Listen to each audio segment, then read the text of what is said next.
Hey everyone, welcome back to the YouTube channel for OCD Recovery. Today I'm going to talk about a great question that I got asked on my most recent video about what keeps people stuck, and that is, can meditation be used, or the principles from Buddhism or Taoism or other Eastern philosophies when it comes to breaking down your fears with unconditional acceptance?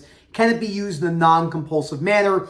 Is meditation inherently good? Is it inherently bad? We're going to go into different details, mistakes I made along my journey, common mistakes that I see from many people, and we're going to jump into that right now. Before I go any further, please subscribe, hit that like button down below. Please reach out to Phil at Phil at OCDrecovery.com. Again, that is Phil at OCDrecovery.com. Hear about our new subscriptions, which is just a little bit more frequency. It's a better deal for people. They're coming in weekly, full access to all the webinars, a little bit more. They have, of course, get access to the WhatsApp groups. I put a lot of people in daily calendars for accountability, and you can learn more about that with Phil and Rob when you talk about that when you email in. Okay, so there's no certainty on this thing I'm about to say. If most of us did not have OCD or anxiety, 95% would never even consider meditating in their entire life. Not once. Not because it's good or bad, because that's just not what they more than likely would have done. But there's so much information about meditation changing your life, which it does. It helps and changes a lot of people. But is it going to change your life in the way that you think it's going to? For most people, no.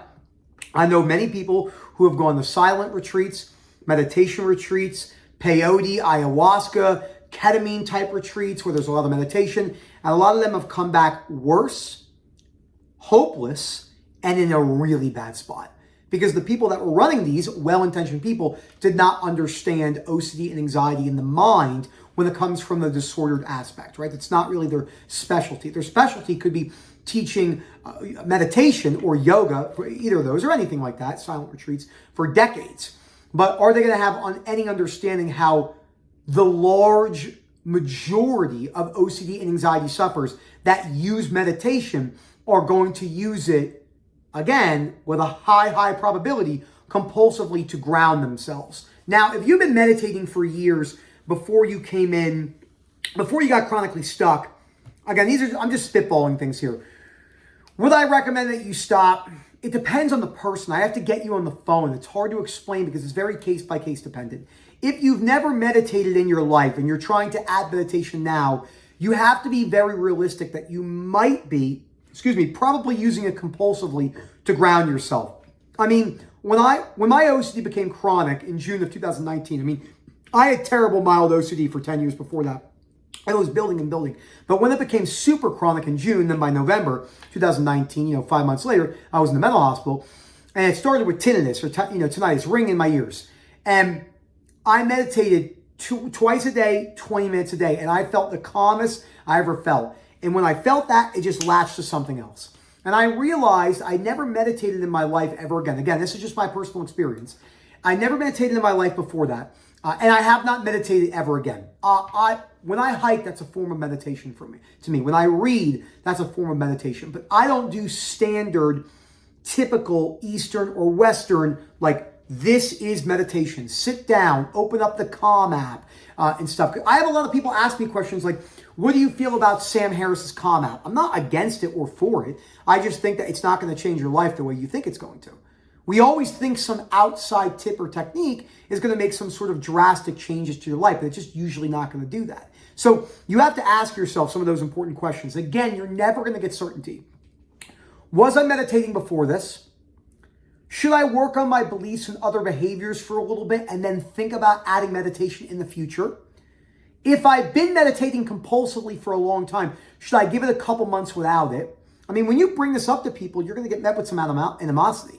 People get really bent out of shape when you tell them, like, hey, you might want to cut meditating for a little bit because you might be using it to ground yourself and not feeling all your emotions. No, meditation is very healthy. This is not good for you. How would you say that? It's like when you tell people to stop using MyFitnessPal. And I get it. I have so much compassion. I tracked every calorie, every macro on paper for 10 years. And when Rob told me it was more than likely compulsive, I blew my fucking lid.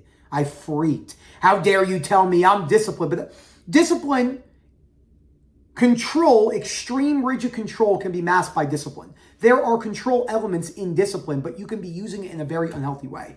I would consider myself much more disciplined than any other time in my life, but I'm also a lot more lax and spontaneous. And there's not that rigid demand of like, I must do this, I must do that. So, and meditation's no different. And again, like I take principles, I've read books on Taoism, I've read Buddhist, maybe not full Buddhist books, but I've read enough and listened to enough to understand the core tenets of these philosophies. And there's a lot of similarities between all different types of philosophies. Stoicism, Epicureanism, pessimism, Taoism, Buddhism. And, people start going down the rabbit hole and they're like, well, this is so different from that. And, we're not trying to compare here. We take pros and cons from whatever. It's your life. You can apply it how you want. But it is my job as someone that coaches arguably the most severe OCD sufferers on earth, and coming out of this myself for years, that you are more than likely using meditation compulsively. Can you use it and take the risk of, I'm going to keep it and I'm going to see how it goes? Yes. If you do that, if you start to doubt it, I would not change anything. Because then you go, I'm going to use it, I'm not going to use it. If you're going to use it, just stick with it and see how you go, but still work on your belief systems and still build your behaviors, your habits, and other things in your life. But if you push me to the wall and you were really, making me give you an answer here, I would say most people probably don't need to meditate with the OCD and anxiety community until they make more progress. And then the people that I work with who are super like, I want to meditate. Once they get better, the interesting thing is most of them realize they don't need to meditate anymore. And they don't want to. So it's something to think about. Phil@OCDrecovery.com. Let me know what you think. Hope to hear from you soon. And as always, enjoy the rest of your day.